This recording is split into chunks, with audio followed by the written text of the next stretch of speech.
नमस्कार दोस्तों, धार्मिक कहानियाँ पूरा जरूर सुने। गांडीव धनुष और अक्षय तरकश का रहस्य जानकर चौंक जाएंगे।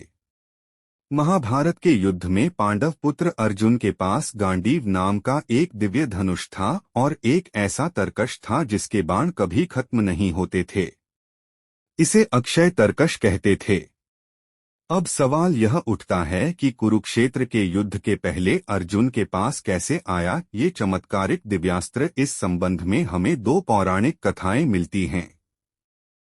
पढ़िए दोनों कथाएं। पहली कथा कौरव और पांडवों के बीच जब राज्य बंटवारे को लेकर कलह चली तो मामा शकुनी की अनुशंसा पर धृतराष्ट्र ने खांडवप्रस्थ नामक एक जंगल को देकर पांडवों को कुछ समय तक के लिए शांत कर दिया। पांडवों के समक्ष अब उस जंगल को एक नगर बनाने की चुनौती थी। यमुना नदी के किनारे एक बीहड़ वन था जिसका नाम खांडव वन था। पहले इस जंगल में एक नगर हुआ करता था, फिर वह नगर नष्ट हो गया और उसके खंडहर ही बचे थे। खंडहरों के आसपास वहां जंगल निर्मित हो गया था। भगवान श्री कृष्ण अर्जुन को खांडव वन ले जाते हैं और वहां वे उस वन खंडहरों को दिखाते हैं। अर्जुन ने पूछा कि हम इसे कैसे अपनी राजधानी बनाएंगे। तब श्री कृष्ण विश्वकर्मा का आह्वान करते हैं।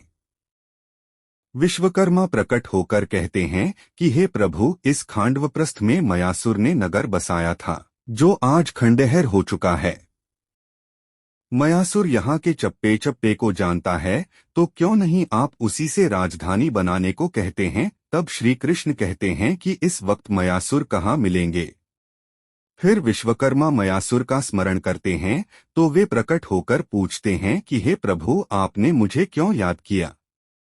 तब विश्वकर्मा कहते हैं कि ये श्री कृष्ण और अर्जुन हैं और ये यहाँ एक नगर का निर्माण करना चाहते हैं। यह सुनकर मयासुर अति प्रसन्न होता है और वह श्री कृष्ण, अर्जुन एवं विश्वकर्मा को एक खंडहर में ले जाता है। खंडहर में एक रथ रखा होता मयासुर कहता है कि हे श्री कृष्ण, यह सोने का रथ पूर्व काल के महाराजा सोम का रथ है। यह आपको आपकी मनचाही जगह पर ले जाने के लिए समर्थ है। उस रथ में एक गदा रखी होती है जिसे दिखाते हुए मयासुर कहता है कि ये कौमुद की गदा है जिसे पांडव पुत्र भीम के अलावा और कोई उठा नहीं सकता है। इसके प्रहार की शक्ति अद्भुत है। गदा दिखाने के बाद मयासुर कहता है कि यह गांडीव धनुष है। यह अद्भुत और दिव्य धनुष है। इसे दैत्यराज वृषपर्वा ने भगवान शंकर की आराधना से प्राप्त किया था। भगवान श्री कृष्ण उस धनुष को उठाकर अर्जुन को देते हुए कहते हैं कि इस दिव्य धनुष पर तुम दिव्य बाणों का संधान कर सकोगे। इसके बाद मयासुर अर्जुन को अक्षय तरकश देते हुए कहता है कि इसके बाण कभी समाप्त नहीं होते हैं। इसे स्वयं अग्निदेव ने दैत्यराज को दिया था। इस बीच विश्वकर्मा कहते हैं कि आज से इस समस्त संपत्ति के आप अधिकारी हो गए हैं, पांडुपुत्र।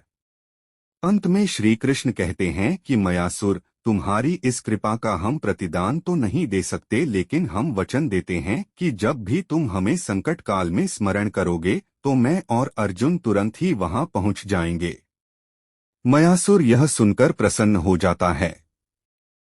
बाद में विश्वकर्मा और मयासुर मिलकर इंद्रप्रस्थ नगर को बनाने का कार्य करते हैं। दूसरी कथा पौराणिक कथाओं के अनुसार एक ऐसा धनुष, तीर और तरकश है जिसका कभी नाश नहीं हो सकता। यह तीर चलाने के बाद पुनः व्यक्ति के पास लौट आता है और तरकश में कभी तीर या बाण समाप्त नहीं होते।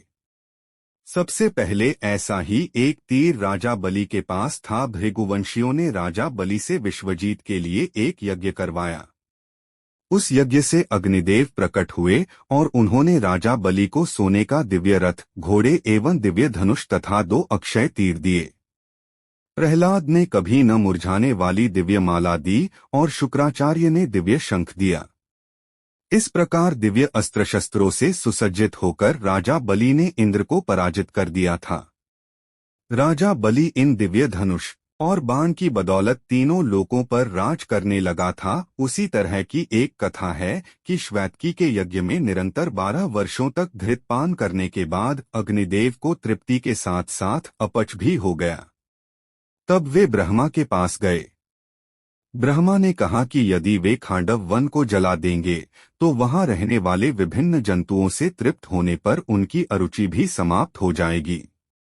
अग्निदेव ने कई बार प्रयत्न किया, किंतु इंद्र ने तक्षक नाग तथा जानवरों की रक्षा हेतु खांडव वन नहीं जलाने दिया। अग्निपुंज ब्रह्मा के पास पहुंचे ब्रह्मा से कहा कि अर्जुन तथा कृष्ण खांडव वन के निकट बैठे हैं, उनसे प्रार्थना करें। तब अग्निदेव ने दोनों से भोजन के रूप में खांडव वन की याचना की। अर्जुन के यह कहने पर भी कि उसके पास वेग वहन करने वाला कोई धनुष, अमित बाणों से युक्त तरकश तथा वेगवान रथ नहीं है। अग्निदेव ने वरुण देव का आवाहन करके गांडीव धनुष, अक्षय तरकश, दिव्य घोड़ों से जुटा हुआ एक रथ, जिस पर कपि ध्वज लगी थी, लेकर अर्जुन को समर्पित किया। बाद में अग्निदेव ने कृष्ण को एक चक्र समर्पित किया। तदनंतर अग्निदेव ने खांडव वन को सब ओर से प्रज्वलित कर दिया। इंद्र सहित सभी देवता खांडव वन को बचाने के लिए आए, लेकिन उनका सामना कृष्ण और अर्जुन से हुआ। अंततोगत्वा सभी हार गए। खांडव वनदाह से तक्षक नाग, अश्वसेन, मयासुर तथा 4 शांगर्क नामक पक्षी बच गए थे।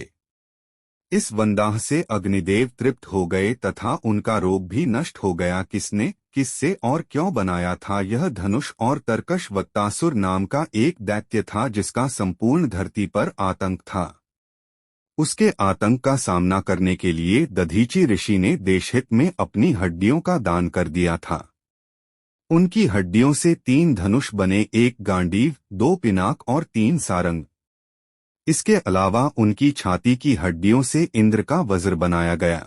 इसी सभी दिव्यास्त्रों को लेकर वत्तासुर के साथ युद्ध किया और उसका वध कर दिया गया था। कहते हैं कि इंद्र ने यह वज्र कर्ण को दे दिया था। पिनाक शिव के पास था जिसे रावण ने ले लिया था। रावण से यह परशुराम के पास चला गया। परशुराम ने इसे राजा जनक को दे दिया था। राजा जनक की सभा में श्री राम ने इसे तोड़ दिया था। सारंग विष्णु के पास था। विष्णु से यह राम के पास गया और बाद में श्री कृष्ण के पास आ गया था। कहते हैं कि गांडीव अग्निदेव के पास था जिसे अर्जुन ने ले लिया था। हालांकि उपरोक्त कथा अनुसार गांडीव धनुष मयासुर के द्वारा मिला था। इस तरह हमें 2 तरह की कथाएं प्राप्त हुई। एक अन्य कथा कहते हैं कि कण्व ऋषि कठोर तप कर रहे थे। तपस्या के दौरान उनका शरीर दीमक द्वारा बाम्बी बना दिया गया था। बाम्बी और उसके आसपास की मिट्टी के ढेर पर सुंदर गठीले बांस उग आए थे। जब कण्व ऋषि की तपस्या पूर्ण हुई तब ब्रह्मा जी प्रकट हुए। उन्होंने उन्हें अनेक वरदान दिए और जब जाने लगे तो ध्यान आया कि कण्व की मूर्धा पर उगे हुए बांस कोई सामान्य नहीं हो सकते तथा इसका सदुपयोग करना चाहिए। तब ब्रह्मा जी ने उसे काटकर विश्वकर्मा को दे दिया और विश्वकर्मा ने उससे 3 धनुष बनाए, एक पिनाक, शार्नग और गांडी।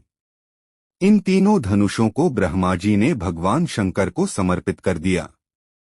इसे भगवान शंकर ने इंद्र को दे दिया। इस तरह इंद्र के पास पिनाक धनुष, फिर परशुराम और फिर बाद में राजा जनक के पास पहुंच गया।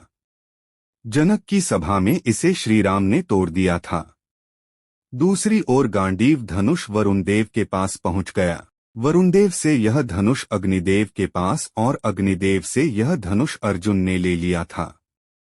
शारंग या शार्नग धनुष विष्णु के पास था जो कालांतर में चलते हुए श्री कृष्ण के पास पहुंच गया। गांडीव धनुष कहते हैं कि गांडीव धनुष अलौकिक था। यह धनुष वरुण के पास था।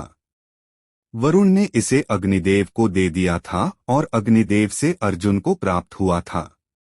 यह धनुष देव, दानव तथा गंधर्वों से अनंत वर्षों तक पूजित रहा था। वह किसी शस्त्र से नष्ट नहीं हो सकता था तथा अन्य लाख धनुषों का सामना कर सकता था।